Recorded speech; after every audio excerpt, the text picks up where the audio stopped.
Hola amigos, amigas, aquí estamos en tu programa ¿Qué pasó entonces? Siempre agradecidos que nos va siguiendo miércoles a miércoles, al igual también la repetición del día domingo. Hoy pues tenemos un tema muy interesante, como lo son todos los temas de ¿Qué pasó entonces? El tema es el desarrollo de la aviación en la época del Cariato. Y en esta oportunidad hemos invitado igual a un amigo, un colega historiador, me refiero en esta oportunidad al licenciado Rubén Zúñiga. Rubén Zúñiga es un docente del Departamento de Historia de la Universidad Nacional Autónoma de Honduras. Actualmente pues, imparte la clase de Historia de Honduras y tiene una amplia experiencia a nivel pues, de docencia, tanto a nivel de primario, secundario, como a nivel pues, universitario. Entonces va a compartirnos un poco ese trabajo que están construyendo acerca del desarrollo de la aviación en la época del Cariato. ¿Qué tal, maestro? ¿Cómo está? Todo bien, un gusto, gracias por la invitación. Espero que podamos conversar amenamente acerca de este tema tan interesante de la aviación. Así es, y como usted lo dice, es un tema interesante porque yo creo que el tema de la aviación, los aviones como tal, siempre llama la atención a pequeños, a grandes, y en el caso de Honduras, maestro Rubén, cómo la aviación realmente ha contribuido al desarrollo económico del país. Sin duda, sin duda. Sí. Y que, viéndolo bien, hubo épocas en las que prácticamente el transporte en Honduras era mediante aviones, ¿no?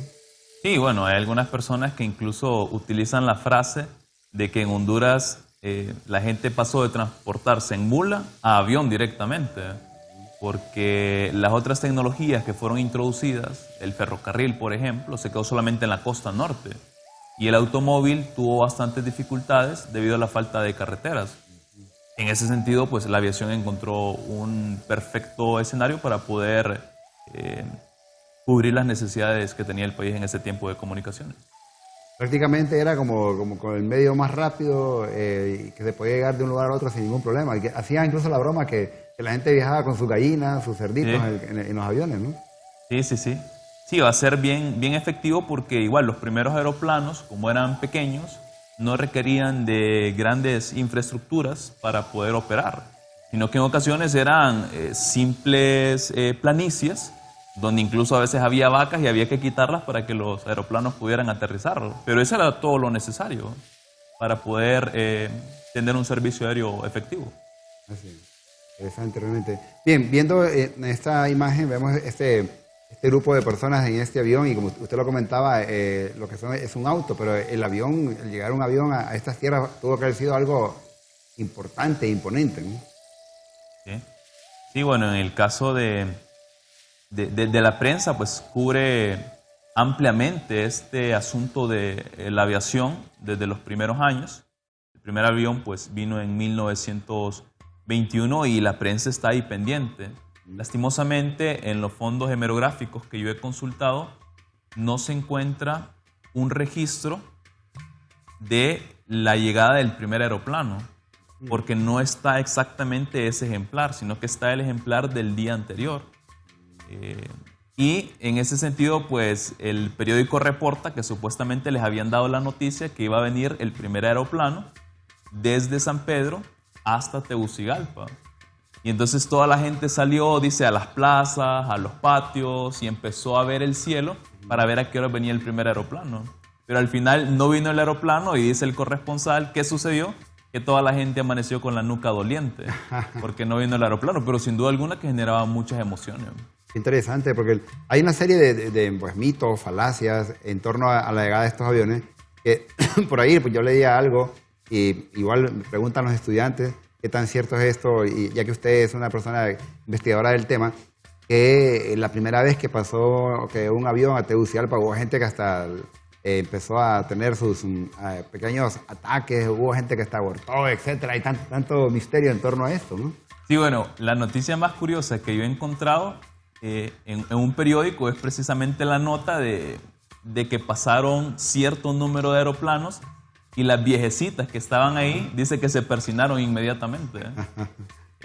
Sin duda alguna, pues era una impresión bastante fuerte. Y eso se ve en estos eventos que se hacían, porque al inicio parte de las cosas que se hacían para poder socializar esta nueva tecnología en el país era espectáculos aéreos. y la gente se agolpaba para poder ver estos espectáculos aéreos. O cuando venía una personalidad importante de la aviación mundial, la gente se agolpaba para poder estar cerca precisamente de estos personajes. Interesante. Viendo entonces en esta imagen, ¿en qué lugar es donde está ubicado este avión? ¿Qué tipo de avión sería, maestro? Bueno, si bien el tema de que vamos a tratar es la aviación en el tiempo de Carías, creo que es bien importante hablar del contexto. Así es.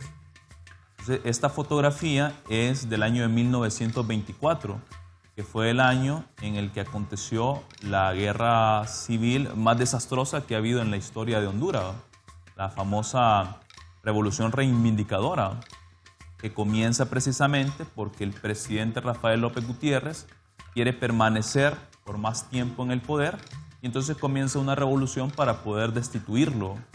Entonces es curioso porque va a ser Rafael López Gutiérrez quien va a dar los primeros pasos en materia de aviación militar. Compró bastantes aeroplanos, pero no los utilizó en esa guerra, sino que los utilizaron en contra de él. Entonces este aeroplano que tenemos aquí es un aeroplano que contrataron las fuerzas revolucionarias contrarias al gobierno, lo alquilaron y lo adecuaron para poder atacar a las posiciones del gobierno, principalmente en Tegucigalpa. De hecho, hay un registro muy interesante acerca de las acciones de este aeroplano precisamente en el sitio que se hace a la ciudad de Tegucigalpa en el contexto de esa guerra. Aquí viene también la pregunta, es que realmente entonces Tegucigalpa fue una de las primeras ciudades por bandeadas desde el aire. Sí, es una de las cosas que se repite constantemente y es cierto. Hay muy buenos libros que cubren precisamente eso.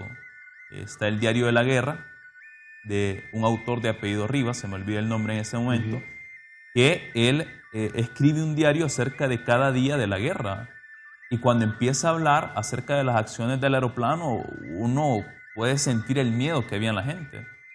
Porque varias de estas bombas que fueron arrojadas de este aeroplano, que era un aeroplano que no tenía las condiciones militares para operar, era un aeroplano civil que fue utilizado para bombardear, pero las bombas se tiraban a pulso, diríamos nosotros. Así es. Entonces causaron bastante daño en la población civil. Muchos civiles murieron y de hecho los objetivos que habían observado estas tropas revolucionarias muy pocas veces fueron encontrados o fueron impactados directamente. Generalmente fue la aviación militar un perjuicio bastante para la población civil, en este caso de la guerra del 24. Del 24. Bien, hay una línea aérea que es famosa o inició, la famosa TACA, que muchos dicen que se inició en El Salvador, Guatemala, pero realmente esta línea aérea de TACA inició en Honduras, ¿no? Sí. Viendo esta imagen de este tipo de avión, ¿este sería como un avión de carga o de personas o solo únicamente como transportación de productos? Bueno, este ya es un avión trimotor, ya es uno de los aviones más modernos que se fue introduciendo para la época y ya cumplía la función de transporte de pasajeros. Le comento que al inicio se fundaron muchas empresas aéreas en el país, que es algo que pocas personas saben. Sí, tiene razón, es cierto. Porque los empresarios vieron en la falta de carreteras, en la ausencia del ferrocarril, la oportunidad para poder beneficiarse con empresas aéreas. Y en ese sentido el gobierno daba bastantes facilidades para que las personas pudieran establecer este tipo de empresas. Porque como el gobierno quería que el país se modernizara, entonces daba bastantes facilidades. En ese sentido, muchos empresarios, tanto nacionales como extranjeros, compraban aeroplanos y los ponían a operar para transporte de carga y correspondencia. Esa fue la primera función de los aeroplanos porque eran muy pequeños y no tenían capacidad para transportar personas. Entonces la prioridad era carga y correspondencia. Pero estos aviones de TACA ya van a ser orientados precisamente a pasajeros, carga y correspondencia. Hay muchos lugares alrededor de Honduras, ya que usted comentaba al principio del desarrollo de la aviación, que tienen nombres en la actualidad que se llaman el barrio La Pista, Residencial La Pista, Colón de La Pista, y que había muchas pistas alrededor de todo Honduras, ¿no? Sí, Más adelante va a aparecer un mapa de los lugares a donde operaba TACA, pero por ejemplo para el inicio de la dictadura hay un documento que se llama Memoria de Guerra, Marina y Aviación, que es un reporte que hacían los ministros ante el Congreso de las actividades que habían hecho durante un año. Y en una de las memorias de inicio de la década de 1930 aparecen señalados más de 70 lugares habilitados para que pudieran aterrizar aeroplanos. Entonces prácticamente que a todo rincón del país podían llegar los aeroplanos. Y como usted lo menciona, precisamente hace poco fui a La Esperanza y uno mira una calle de dimensiones colosales. Entonces uno lo estudia detenidamente y se pregunta, bueno, ¿esta calle por qué es tan amplia? Pero en realidad se trataba de una pista que quedó en desuso, porque claro, después se proliferaron las carreteras y la aviación entró un poco en decadencia, entonces simplemente se convirtió en una calle. Lo mismo el caso de Marcala, también pasé por ahí este fin de semana y pues íbamos pasando por una calle muy amplia y evidentemente se trataba de una pista de aterrizaje. Bien, interesante. Vamos a hacer una breve pausa, pues usted no los cambie y recuerde escribirnos a nuestro correo ¿qué pasó entonces? @telebásica.com, al igual también nuestras redes que estamos como STVE Telebásica. Ya regresamos, no nos cambien.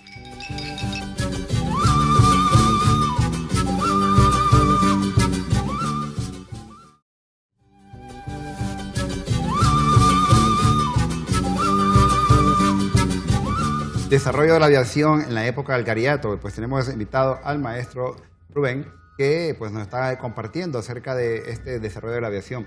Y bien, usted lo comentaba, maestro Rubén, acerca del contexto histórico, ¿verdad? Que es realmente en la época de Tiburcio Carías Andino donde realmente se da como la época de gloria de la aviación. Sí, bueno, va a ser en el tiempo de Carías que va a ser el momento de oro de la aviación, tanto civil como militar. En la década del 20 hay un intento ahí por parte de López Gutiérrez, que gobierna desde 1920 a 1924, de formar una fuerza aérea, pero va a fracasar. Y así, durante el resto de la década, no hay un intento serio de poder establecer una fuerza aérea hondureña. Va a ser precisamente en el gobierno de Carías donde sí se logra consolidar. Claro, la urgencia de la dictadura de poder consolidar su poder, y lo va a hacer precisamente a través de la aviación. Pero también la aviación civil recibe un impulso bastante importante que se ve claramente registrado en el establecimiento de una línea aérea sólida. En este caso va a ser TACA. Cuando uno viene de viaje, cuando viene por avión, y se anuncia que vamos a aterrizar en el aeropuerto Toncontín, la gente, para el extranjero sobre todo, bueno, una de las cosas típicas es que aterriza el avión y la gente aplaude, ¿verdad? Sí. Porque se le considera uno de los aeropuertos, dicen, más peligrosos del mundo, pero que lo interesante acá es rescatar dice, bienvenidos al aeropuerto de Toncontín. Usted va a otro país, usted le dice aeropuerto de Baraja, aeropuerto de Videla Morales, etcétera, Galvez, pero Toncontín llama la atención del extranjero y siempre pregunta ¿qué significa Toncontín? O sea, un poco el origen de esta palabra, ¿no? Sí, bueno, más adelante va a aparecer una imagen que habla acerca de esto. Algunas personas decían que era referencia a un restaurante chino que había por la zona. Así es. Pero haciendo una investigación específica acerca del aeropuerto Toncontín, logramos encontrar un título de tierra, que bueno, que son documentos que se utilizaban en el periodo colonial. Y este título de tierra pertenece a un sargento de apellido Midense. Entonces él está solicitando la compra de unas tierras. Y entonces cuando iban a comprar tierras, lo que hacían es que establecían puntos específicos que le llamaban mojones para medir con exactitud la tierra. Entonces, en ese documento de mediados del siglo XVIII, de los años 1700, aparece mencionado por primera vez, y al menos es la mención más antigua que yo he encontrado de Toncontín. Entonces dice, sirvió de primer mojón, de primer punto para la medición, una poza que llamaban del Toncontín. Y es precisamente ahí la mención. Hay algunos autores, como Alberto Membreño, que se ha dedicado a estudiar un poquito de los significados de los nombres indígenas, que dice que Toncontín hace referencia a una danza sagrada de los grupos indígenas. Pero hasta ahora pues, no es mi área de especialización y no he podido corroborar si el significado que le da Alberto Membreño es el más apropiado. ¿Y esta posa todavía existe o no? Se habla de una posa y incluso hay una tradición ahí, una de esas historias urbanas que se conoce que en Semana Santa, el Viernes Santo, de repente miraban ahí un gran pez y que decían que era una sirena, ¿no? Sí, sí, sí. Y bueno, fíjese que en documentos yo no he encontrado la mención de la posa, excepto en ese documento colonial. No he vuelto a encontrar una mención específica de eso. Pero sí, a través del testimonio oral de algunas personas, he escuchado la mención. Incluso una persona me decía que en ocasiones esa posa sirvió como espacio de entretenimiento para las personas vinculadas a la Fuerza Aérea Hondureña. Y otra persona me decía que no, que cualquier persona puede ir a bañar ahí. Yo no he estudiado mucho, pero sí me parece que pudiera ser el punto exacto de esta posa que ya no se mira por esa nueva carretera que construyeron para conectar el anillo periférico con el Boulevard Kuwait. Entonces ahí hay un espacio, porque la descripción del documento colonial dice que esa posa se encontraba al pie de un cerrito de lajas. Y en esa zona pues pareciera sugerir que hubo una posa, pero claro, como construyeron la carretera hicieron muchas modificaciones. Sí. Sí. Viendo ya en esta imagen, maestro Rubén, notamos acá pues la primera construcción aeroportuaria en Honduras, Toncontín, ¿no? Sí, sí. Bueno, esta es la primera terminal que se construye para Toncontín. Originalmente, bueno, Toncontín comenzó a funcionar desde la década de 1920, pero no se construyó una infraestructura para poder atender pasajeros. Ya para la década de 1930, que es la época en la que se construye esta edificación, ya claro, el tráfico de pasajeros ha crecido y entonces existe la necesidad de poder construir una terminal aérea. Para la construcción de esta terminal aérea, más que una inversión del gobierno, va a ser una inversión de las empresas interesadas. Para este tiempo estaba operando específicamente TACA y Pan American Airlines, haciendo vuelos a nivel internacional. Entonces esta va a ser precisamente la primer terminal que va a haber de Toncontín. Y las conexiones serían, en todo caso, los viajes internacionales serían México y Estados Unidos, ¿no? En su mayoría, o básicamente México. Sí, bueno, en el caso de TACA, en un primer momento operó a nivel local, pero posteriormente comenzó a cubrir los países centroamericanos y se extendió después a los países de Norteamérica y de Sudamérica también. De hecho, fue una empresa que tuvo presencia en distintos lugares.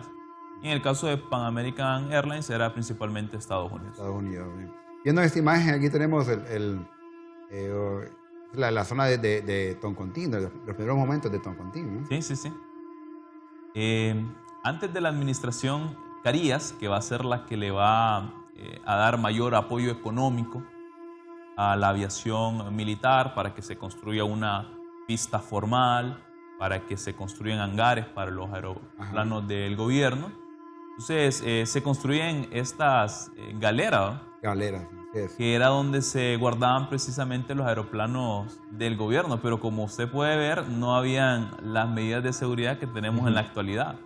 De hecho, pues podemos ver una gran cantidad de personas reunidas ahí. Bueno, la foto no hace la descripción exacta de qué es lo que se está viendo, qué es lo que se está esperando, pero sí vemos que hay un montón de personas que están invadiendo prácticamente los predios de la pista y el lugar donde se almacenan los aeroplanos, lo cual es bastante delicado en la actualidad. Hoy imposible eso, ¿eh? No, imposible. Realmente imposible. Es interesante porque vemos que Tegucigalpa como se funda como un pueblo minero y algunas cosas como que se van manteniendo, se van preservando desde el caso de Tegucigalpa, ¿no? La gente es una pequeña urbe, pero no deja la parte rural, digámoslo así. Sí. Sí, se puede ver eso claramente. Y algo que se me olvidaba mencionar, que creo que usted hacía referencia, es a lo de la condición de Toncontín como un aeropuerto peligroso. Pues como usted lo mencionaba, el origen histórico de Tegucigalpa no tiene el mismo origen de Comayagua, que sí realmente fue pensado como una ciudad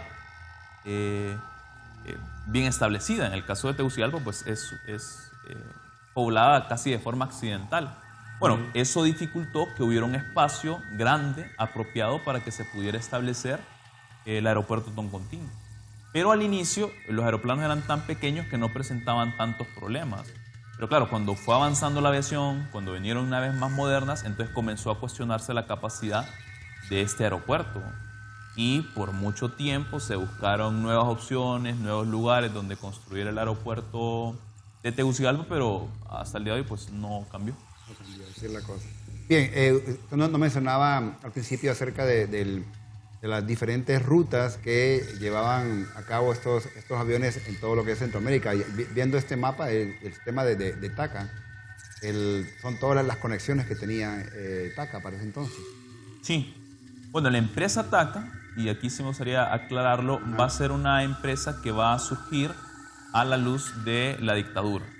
Habían varias empresas aéreas antes de TACA que estaban operando bastante bien, pero antes de que Carías ascienda al poder, hay un problema en la transición del poder con el gobierno del presidente Vicente Mejía Colindres. Carías gana las elecciones, pero hay un grupo de liberales que deciden hacer un movimiento armado para evitar que Carías pueda llegar al poder. Entonces, en ese sentido, el presidente Colindres, junto con Carías, van a tratar de detener a este grupo de personas que intenta impedir la llegada de Carías al poder, y habían saqueado las provisiones de armas del gobierno. Entonces, Carías va a hacer un acuerdo con el presidente de TACA, que se llamaba Lowell Yerex, para que le ayudara con sus aeroplanos para ir a traer armas a otros países, principalmente El Salvador. Se compran armas en El Salvador, pero ¿cómo ir a traerlas? Entonces Carías encomienda al presidente de TACA, Lowell Yerex, para que vaya a traerlas. Y luego pues hace también labores de reconocimiento para ver dónde estaban las tropas revolucionarias, y también hace labores de ametrallamiento. De hecho, en una de esas acciones le disparan en el ojo y pierde el ojo. Ahora, cuando Carías llega a la presidencia, bueno, ya usted sabe, ¿no?, la cantidad de beneficios que iba a recibir este aviador para su empresa. Y es así como crece TACA, y podemos ver ahí en la imagen precisamente que hay varios puntos en el territorio de Honduras donde operaba esta empresa. Casi todas las cabeceras departamentales eran operadas: Santa Rosa de Copán, Esperanza, Gracias, pero también por ahí algunos sitios que no son tan conocidos, como Esquías, por ejemplo. Talanga van a ser algunos de los lugares que van a ser visitados regularmente, porque estas son las líneas regulares de operación de TACA. Y también es interesante porque si no, podemos ver, hace poco pues se cumplieron también los 50 años de la guerra entre Honduras y El Salvador, y algunos de los puntos que fueron bombardeados, en su mayoría son lugares parecidos a estos, que donde habían pistas en aquella época, ¿no? Sí, sin duda. Sin duda. Habían bastantes pistas habilitadas, y bueno, siempre hay bastantes pistas habilitadas, pero sí, muchos de esos puntos fueron atacados durante la guerra de El Salvador. Y algo, maestro Rubén, es viendo en este mapa, prácticamente para esa época Honduras estaba más conectada que hoy día a nivel aéreo e internamente, ¿no? Es lo que mencionábamos. Bueno, de hecho va a ser en el tiempo de Carías en el cual se empieza a invertir un poquito más en infraestructura, en carreteras, y en los gobiernos que le siguen, Juan Manuel Gálvez, Ramón Vida Morales. Pero para este tiempo todavía hay mucha deficiencia en las carreteras. Entonces, la única opción viable va a ser la aviación. Y, por ejemplo, si usted quería hacer un viaje de Tegucigalpa a San Pedro Sula, tardaba 5 días. Bueno, tenía que llevar comida, tenía que ver dónde se iba a hospedar, tenía que alquilar mulas. Pero en el caso del aeroplano, claro, era un precio elevado, pero se ahorraba todas estas cosas en ese viaje que hacía y que se completaba en menos de 1 hora. Entonces sí, sin duda alguna, la aviación va a entrar bastante bien y va a conectar por los diferentes puntos del país.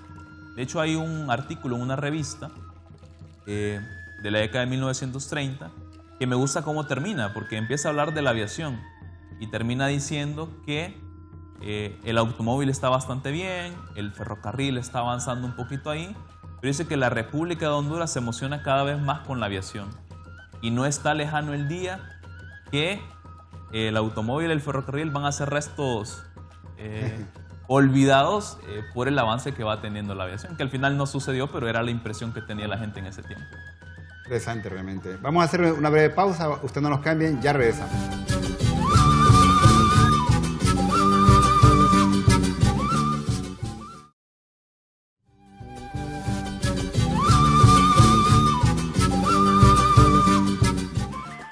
El desarrollo de la aviación en la época del Cariato. Hemos invitado al historiador Rubén. Rubén, realmente, usted en el bloque anterior dijo algo muy interesante, importante, que yo quiero traerlo de nuevo en este bloque, acerca del desarrollo de la aviación en Honduras. Esos comentarios o los que se proyectaron en aquella época de cómo iba a ser Honduras mediante este desarrollo en la aviación. Sí, bueno, la verdad que las expectativas eran bastante grandes, las expectativas eran bastante altas, la gente se estaba emocionando bastante con esta tecnología. Claro, para poder conectar el país a través del ferrocarril, a través de carreteras, la inversión era bastante grande, bastante alta. Bueno, prueba de ello es que el proyecto del ferrocarril nunca logró terminarse, conectar el Atlántico con el Pacífico. Y en el caso de las carreteras, bueno, hay lugares hoy en día que están completamente inaccesibles para poder llegar por vehículo. Y por la Mosquitia. Exactamente. Pero claro, entonces imagínense, si aún hoy en día tenemos esas deficiencias, bueno, trasládese a 1930. Entonces, claro, las personas veían en la aviación el medio de comunicación por excelencia, porque iba a ser la aviación la que iba a permitir llegar a cualquier rincón del país sin mucho problema. Pero bueno, al final fueron surgiendo las carreteras, el automóvil es un medio de transporte más barato y bueno, la aviación pues entró en decadencia. Sí. No se cumplió la profecía, digamos.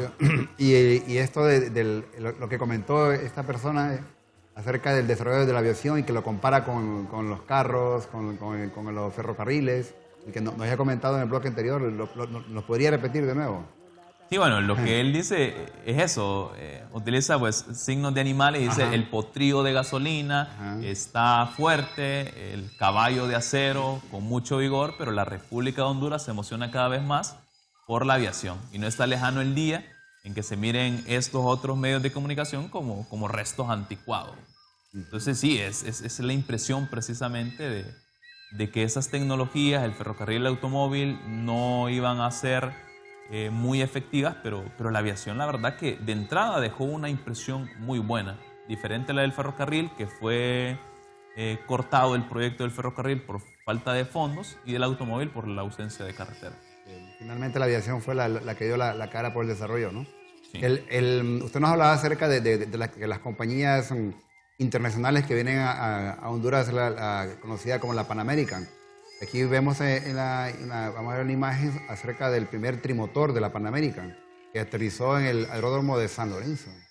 Sí, bueno, originalmente la Pan American se había ubicado en San Lorenzo y en San Lorenzo tenía su base de operaciones, mientras que TACA tenía su base de operaciones en Toncontín. En Toncontín porque a Carías le interesaba que los aviones de TACA estuvieran en Toncontín para brindar cualquier servicio.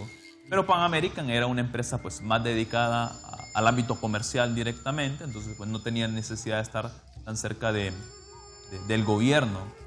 Entonces ahí podemos ver un trimotor de la Pan American. El Pan American operó desde antes de la dictadura, pero en la dictadura, ya en la fase final de este periodo de gobierno, va a entrar en conflictos con la empresa TACA. Que TACA empieza a operar a nivel internacional y comienza entonces a rivalizar en las rutas con Pan American Airlines. Entonces va a haber una estrategia que va a utilizar Pan American, que va a ser fundar empresas aéreas subsidiarias que van a operar en el ámbito local. Y es ahí donde surge una aerolínea muy famosa en la historia de Honduras, muy querida, que es la empresa SASA. SASA se funda en parte como capital de la Pan American, capital del gobierno y capital de algunos empresarios. Servicio Aéreo de Honduras. Sí, Sociedad Anónima. SASA. Sí. Te surge precisamente de Pan American, cuando Pan American se siente amenazada por el crecimiento de TAC, entonces comienza a tener una política más fuerte, no solamente en Honduras, sino en todos los países. También es interesante ver cómo el San Lorenzo, que hoy día pues ahí está el puerto de San Lorenzo, cómo también tuvo este aeródromo, que no era un aeropuerto como tal, ¿no? Cómo San Lorenzo, históricamente hablando, se ha ido desarrollando, sobre todo la parte sur de Honduras, ¿no? Sí, bueno, de hecho, no era una pista muy común, porque para que una empresa de tanto prestigio internacional, Sí. bueno, era la empresa de bandera estadounidense por excelencia, tuviera su sede de operaciones en San Lorenzo, pues eso significa que ese espacio no era poca cosa, de hecho era un espacio bastante moderno. Pero bueno, posteriormente Pan American decidió trasladar sus oficinas, sus hangares, sus aviones a Tegucigalpa y claro, entró en decadencia San Lorenzo en el tema de la aviación. Honduras es de los pocos países que dice que tiene varios aeropuertos internacionales, ¿no? Porque, Sí. porque los tenemos, ¿no? Creo que el de Toncontín, el de el Villeda Morales, y creo que también el de... Don Manuel Gálvez, Ajá, en Roatán. en Roatán. Entonces son realmente de los pocos países que tenemos aeropuertos internacionales, ¿no? Sí, sí, sí. Y en esta imagen, maestro, este es ya el aeropuerto de Toncontín sería, en este caso, ¿no? Sí. Bueno, la terminal que vemos en la pantalla fue mandada a construir en el gobierno de Tiburcio Carías Andino. Bueno, de hecho, gran parte de esta estructura está intacta. Lo que pasa es que al actual aeropuerto le han añadido otros detalles. Pero cuando usted va al aeropuerto y ve esas paredes de piedra rosada, es precisamente esta estructura que se mandó a construir al final del gobierno de Tiburcio Carías Andino. O sea, había crecido tanto la aviación militar, había crecido tanto la aviación comercial, que era una vergüenza tener unas oficinitas ahí como las que vimos en los segmentos anteriores. Entonces se manda entonces a construir una terminal moderna. Y de hecho usted mira los reportajes en algunas revistas, en algunos periódicos de este tiempo. Estamos hablando de finales de la década de 1940 y dicen que va a ser el aeropuerto más moderno de Centroamérica, a excepción del aeropuerto que había en Panamá. Pero la verdad que recibe muchos halagos esta terminal aérea porque sí era un proyecto muy grande en el cual se hizo una inversión bastante grande y pues la prueba es que la estructura que se construyó en ese tiempo sigue vigente. Claro, hay que reconocer también que durante la dictadura la ausencia de guerras civiles permitió que hubieran fondos disponibles para poder invertir en infraestructura, porque generalmente el dinero en el país se iba en las guerras civiles. Economía de guerra, que se le conoce, ¿no? Exactamente, eso fue desastroso para el país. Entonces, cuando llega Carías, las guerras civiles decaen, entonces hay más fondos disponibles que son utilizados para infraestructura y prueba de ello pues, es este proyecto de la terminal moderna de Toncontín. Hay incluso construcción de puentes, ¿verdad? En esa época, de parques, realmente ¿Sí? es toda una infraestructura en torno a el pues, bienestar común. Porque a veces también se tiende un poco a criticar ciertos gobiernos, pero también hay algo se está haciendo a favor de la mayoría. Algo también interesante, maestro, en esto, uno se pregunta, bueno, Tiburcio Carías Andino se dice que tenía el control de todo lo que es Honduras y que él utilizaba lo que en aquella época era la tecnología de la época, eran los telegramas, ¿no? Él sabía lo que estaba pasando en Olancho, lo que estaba pasando en Choluteca, lo que pasaba en Copán, lo que pasaba en Atlántida, en todos lados. Ahora, realmente Carías en su época, en su gobierno, utilizó muchos de estos aviones para moverse de un lugar al otro. Bueno, hay un libro muy interesante, ya que usted hace la mención del telégrafo, Ajá. que se llama Tiburcio Carías, retrato de un líder político hondureño, de un estadounidense llamado Thomas Dodd, y él plantea que Carías pudo mantenerse en el poder en los primeros años a través del telégrafo, de la radio y de la aviación. Y es cierto lo que usted menciona, que a través de telégrafos pues sabía lo que estaba pasando en todo el país. Ahora, Carías no utilizó la aviación para trasladarse de un lugar a otro. Carías fue muy aficionado a permanecer en Tegucigalpa y controlar todo desde Tegucigalpa. Pero sí, fundó la Fuerza Aérea Hondureña. De hecho, la Fuerza Aérea Hondureña se funda en el gobierno de Carías en 1936 y se utilizan los aeroplanos para sofocar cualquier intento de revuelta contra el gobierno. De hecho, hay acciones que se emprenden contra algunos generales. Hay un general liberal de apellido Umaña, que es precisamente quien desembarca en el punto de San Juan, cuando se hace la masacre de los garífunas y todo. Bueno, este general trataba de derrocar al gobierno de Carías. ¿Y qué hace Carías? Bueno, le dice a la Fuerza Aérea Hondureña, van a buscarlo y bombardearlo. Y lo terminan bombardeando y ahí quedó el movimiento. O sea, ya no había necesidad de trasladar tropas a estos lugares para poder hacer frente a estos movimientos revolucionarios, lo cual era un gasto bastante grande, sino que ahora la Fuerza Aérea Hondureña era mandada a sofocar estos movimientos. Y es importante señalar, por ejemplo, que antes de que Carías llegara al poder, no habían aviones militares en el país. Bueno, no había ningún avión al servicio del gobierno de Honduras, tal vez un avión civil. Cuando Carías llega, en el primer año compra 3 aeroplanos nuevos de paquete. Y 3 años después trae 16 aeroplanos.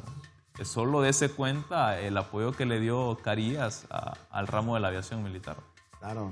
Y imagínese que se hubieran mantenido estos aviones hoy, serían parte del Museo del Aire que tenemos actualmente, ¿no? Hay algunos que están ahí, precisamente. Hay algunos que están ahí que se pueden encontrar, como el NA-16, por ejemplo, es uno de los aviones de la época. Pero también hay muchos aeroplanos que es algo que no hemos mencionado, que se destruían, que tenían accidentes aéreos. Es importante señalar que aún en el tiempo de la dictadura hubieron muchos accidentes aéreos, muchos hondureños que se estaban formando para ser pilotos, pertenecientes a la Fuerza Aérea Hondureña, murieron precisamente en los aires. Interesante, realmente. Viendo esta imagen, maestro, que tenemos acá en pantalla, tiene que ver un poco también con la... Sí, esta imagen era lo que yo le mencionaba. Este es un título de tierra, es un plano de título de tierra, donde se menciona por primera vez el término toncontín. Bueno, en la documentación es lo que yo más antiguo he encontrado. Ahí pues tal vez los televidentes pueden ver la letra A en mayúscula. Entonces ese es el punto donde se señala el primer mojón. La descripción aparece allá, pues no se puede leer, pero básicamente dice que ese primer punto es la poza que llaman del toncontín, lo que ya veníamos mencionando. Entonces sería como la mención más antigua acerca de esta palabra. Toncontín, que sí, realmente es un nombre que llama mucho la atención, ¿verdad? Y que, bueno, el aeropuerto lleva ese nombre en relación a la zona realmente, ¿no? Porque ese sector donde está actualmente el aeropuerto de Toncontín era la periferia de la ciudad, hasta ahí llegaba a la ciudad prácticamente, ¿no? Sí, ya era lo último de la ciudad, pero sí es bien curioso. No he encontrado yo cómo el nombre Toncontín al final sirve para designar todo ese espacio, porque originalmente el nombre general que se utilizaba era el Llano del Potrero. Era así como se conocía toda esa zona. Pero hay un momento en el cual como Toncontín va ganando terreno, pero no lo he podido encontrar en la documentación hasta que gran parte de esa zona comienza a llamarse de esa forma. Y hoy en día, pues, Altos de Toncontín, Toncontín y otros espacios. Lomas de Toncontín. Lomas de Toncontín, sí. El nombre se generaliza para toda la región, lo cual es algo bien curioso porque originalmente solamente era una poza. No, pues, y cuando lo encuentra lo invitamos para que nos cuente esa historia, ¿no? Vamos a venir a hablar un buen rato ahí de ese acto. Así es importante. Vamos a hacer una breve pausa, ustedes no nos cambien, ya regresamos.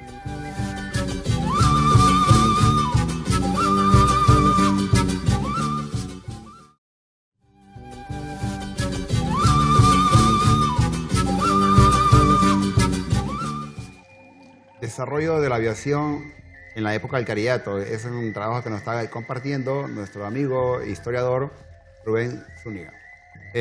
Maestro Rubén, con toda esta trayectoria, sabemos que aquí estamos sintetizando esa historia, se puede hacer siempre en varias partes, pero hemos visto cómo la aviación ha repercutido en el desarrollo económico, en el desarrollo social, en el desarrollo político, en el desarrollo bélico. Realmente la aviación en Honduras no podemos descartarla, es parte de nuestra historia. Sí, sin duda alguna. Está involucrada en todos los aspectos. En el aspecto, como decía usted, económico. Se empieza a utilizar bastante la aviación en el aspecto político. Viene a traer varias soluciones en el aspecto social. Entonces, realmente es un tema muy amplio. Muy amplio. Incluso pues, yo voy investigando ahí. Uno pues tiene su norte hacia dónde va. Pero lo cierto es que van surgiendo muchos detalles que uno queda picado como para continuar estudiando. Claro, y aún su investigación abre nueva. ¿Verdad? De repente otros que vienen atrás suyo van viendo eso y se van enfocando, ¿no? Por ejemplo, si fuera una historia comercial, se puede estudiar directamente lo que son las compañías, por ejemplo, ¿verdad? Que llegan acá.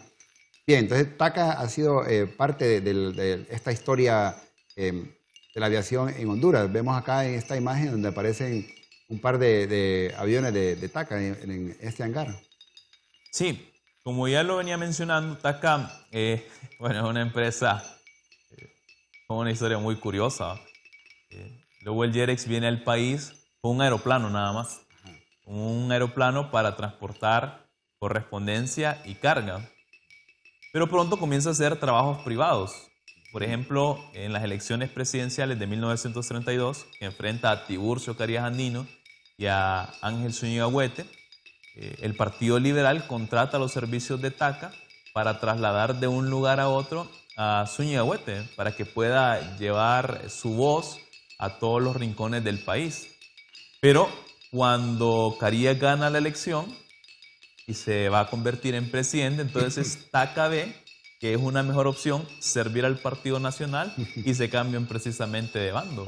Y en este libro de Thomas Dodd hay una entrevista a uno de los funcionarios de la empresa TACA que dice, bueno, los liberales se quedaron sin pisto, así que nos hicimos nacionalistas. Entonces TACA aprovecha esa coyuntura y a partir de ese momento va a crecer. Algo que resulta bastante curioso de estas empresas aéreas es que muchas de ellas jugaron un papel muy importante en el establecimiento de un servicio militar. He estado leyendo también un libro de aviación colombiana. Ahí pues hubo otra empresa que se llamaba La Escata y participó activamente en el establecimiento de la Fuerza Aérea Colombiana. Bueno, para el caso de Honduras, esta tarea va a estar en manos de TACA.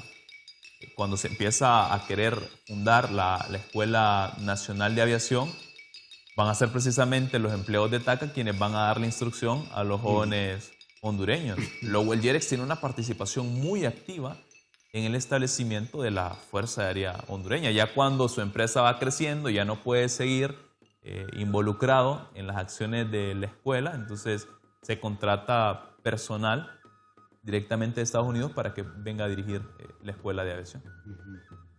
Ya que estábamos hablando también de Tocontín, me recordé algo que hubo un tiempo allá por los años 60, 70, que muchos de los pilotos, sobre todo de SAS, vivían también en esa zona. Era también algo tradicional, ¿no? Sí, sí. Tocontín. En esta imagen que tenemos desde este periódico nos habla acerca de si está resuelto el problema de transportes en el lado de Ojoa con toda seguridad y confort con el ferry de la empresa DIN, el cual se ha inaugurado próximamente. Sí, bueno, es bien curioso lo que hablamos de las dificultades de las comunicaciones. Me pareció oportuno traer esta imagen porque el título dice, bueno, está resuelto el problema del transporte en la zona del lago de Ojoa. ¿Cuál es la solución? Y muy pocas personas lo saben. Así es. Utilizar un ferry donde en uno de los lados del lago de Ojoa se introducía un carro, llevaban el carro en el ferry a lo largo de todo el lago de Ojoa y salía en la otra punta. Con eso se ahorraban construir carretera con los kilómetros que tiene el lago de Ojoa. Entonces, ¿estas eran las soluciones o esto era contra lo que tenía que luchar el automovilismo? Precisamente salvar todos esos accidentes geográficos que tenemos en el territorio nacional, montañas por aquí, lago por aquí, etc. Cerro por allá, sí. Cerro por aquí. Y precisamente la aviación pues no tiene necesidad de quebrarse la cabeza con eso, sino que es como una trayectoria más directa. Y solo hacer una pista y ya con eso ya estuvo, ¿no? En ese caso. Sí, sí. Entonces, realmente quiere decir que para llegar, hacer un viaje de Tegucigalpa a San Pedro Sula se podía tardar hasta 3 días. Usted lo comentaba. Hay un libro muy bueno que se llama De la adversidad a la gloria, una biografía de Lisandro Garay, del escritor José Reina Valenzuela, que es un libro muy interesante porque narra el primer viaje que se hizo en automóvil desde San Pedro Sula a Tegucigalpa, que fue en el año de 1919, donde participa Lisandro Garay como chofer, que posteriormente va a ser un aviador también. El viaje tarda 5 días, porque tienen que tirar el carro por aquí, tienen que hacerle paso al carro por aquí, pues nunca se había hecho ningún viaje. Entonces, 5 días, imagínense. Y pues en el aeroplano menos de 1 hora, claro. Entonces la diferencia era abismal. Y ahí, aquí surge otro tema, como lo comentamos, la historia de los automóviles en Honduras. ¿Qué tipo de carro era ese para aguantar un viaje de 5 días en aquella época? ¿Va? Y bueno, para los interesados pueden remitirse a este libro del historiador Jorge Amaya, se llama Demos un Ride, Historia del Automóvil, el automovilismo y las comunicaciones en Honduras. Porque a mí me parece que es bien complicado entender el tema de la aviación si no se estudian estas otras tecnologías, el automóvil y el ferrocarril. Sí, definitivamente. Cuando vemos realmente todo este desarrollo de la aviación, se podría decir, maestro Rubén, que prácticamente, podría decir entre comillas, no en forma definitiva, pero que el padre de la aviación en Honduras realmente fue Tiburcio Carías, o en su época por lo menos. Bueno, habría que pensarlo bastante bien, pero sin duda alguna el impulso que dio Tiburcio Carías fue único. Ya lo mencionábamos, hubieron presidentes antes de él que intentaron establecer escuelas de aviación, López Gutiérrez de hecho, pero que fueron proyectos que fracasaron. Ahora, Carías le va a entrar al tema de la aviación y no va a fracasar, sino que va a consolidar la aviación militar y va a dar muchos espacios para la aviación comercial. Entonces, en ese sentido, la contribución que hizo Carías, o el gobierno de Carías a la aviación, es muy importante. Bueno, llegó a ser tan fuerte la Fuerza Aérea Hondureña, que formó Tiburcio Carías Andino, que tuvo cierto protagonismo en algunas acciones que se dieron en el contexto de la Segunda Guerra Mundial. Claro. Porque, bueno, Tiburcio Carías, aliado de Estados Unidos, declaró la guerra a las potencias del eje, Alemania, Japón e Italia, en la Segunda Guerra Mundial. Entonces adquirió compromisos con la lucha, ¿no? ¿Y qué recursos tenía Honduras para aportar en este conflicto de potencias? Entonces lo que hizo el gobierno de Carías fue utilizar los aeroplanos de la Fuerza Aérea Hondureña para patrullar el Mar Caribe, que estaba siendo teatro de algunas operaciones de submarinos nazis, atacando algunos barcos mercantes. Entonces, los aviones de la Fuerza Aérea Hondureña tuvieron la misión de patrullar todo el Mar Caribe para tratar de buscar estos aeroplanos. Interesante, ¿no? Submarinos, perdón. Submarinos, exactamente. O sea que de una u otra forma Honduras contribuye también en esta, como un país aliado, ¿no? Sí. Es parte curiosa del gobierno de Tiburcio Carías Andino. Y de hecho hay un encuentro, digamos, uno de los aeroplanos reporta haber visto un submarino y le lanza unas bombas, pero bueno, no se sabe el resultado. También en ese contexto hubo un aeroplano que se perdió y algunas personas incluso especulaban que bueno, de repente lo atacó el submarino. Eran solamente especulaciones, pero sí, en este contexto de patrullajes se perdió un aeroplano de la Fuerza Aérea Hondureña y la vida de los pilotos que lo manejaban. Bueno, hay que desarrollar un poco más lo que se llama la arqueología subacuática, que se podría encontrar estos restos en el mar. Sí. Realmente la aviación sí ha contribuido, nos cuenta esas historias, nos abre nuevos espacios para la investigación. Usted, maestro Rubén, como a manera de conclusión, ¿realmente la aviación sí contribuyó al desarrollo de Honduras? Sí, sin duda. Yo creo que en el tema del contexto en el que surge la aviación, que va a ser este contexto de las guerras civiles, el país realmente sufría bastante debido a esta guerra. Las clases más pobres, de hecho, eran las que se llevaban la peor parte, porque eran las que eran reclutadas para participar en estos conflictos. Pero el gasto que tenía el Estado también era descomunal. Uno ve los cuadros de presupuesto de estos años y el ramo de guerra siempre es el que tiene más. Entonces, con la aviación hasta cierto punto va a ser uno de los medios, uno de los mecanismos que va a servir para ponerle fin a las guerras civiles. lo cual va a permitir pues, que el país adquiera mayor estabilidad para la inversión, y era lo que hablábamos un poquito ahí entre los espacios que hemos estado dialogando, que bueno, la base que deja Carías de estabilidad, de orden, bueno, va a ser la que va a permitir hasta cierto punto que luego crezca la economía en los gobiernos siguientes, que tengan más participación en algunos sectores sociales. Entonces, la forma como Carías utilizó la aviación sirvió bastante para ello. Claro, y hasta el día de hoy, pues, a nivel internacional, Honduras tiene incluso fama de que tenemos buenos pilotos. Y bueno, en el caso de la guerra entre Honduras y El Salvador, ¿verdad? Que un día vamos a platicar de ese tema. El papel de la aviación en la guerra entre Honduras y El Salvador, que tuvo mucho que ver también, ¿verdad? Sí. Y se puede declarar un avión héroe, dicen. Sí. ¿Verdad? Porque está el famoso Corsario, que derribó tres aviones en una guerra. Eso es un récord a nivel mundial, ¿verdad? Sí. No es cosa fácil. En la aviación latinoamericana, pues creo que sería el único caso. Claro, no han habido tantos conflictos a nivel de Latinoamérica, entonces que un piloto, que un avión derribe tres aviones, pues es bastante significativo. Mensaje final para todas las personas que nos ven, maestro. Bueno, yo creo que es importante darle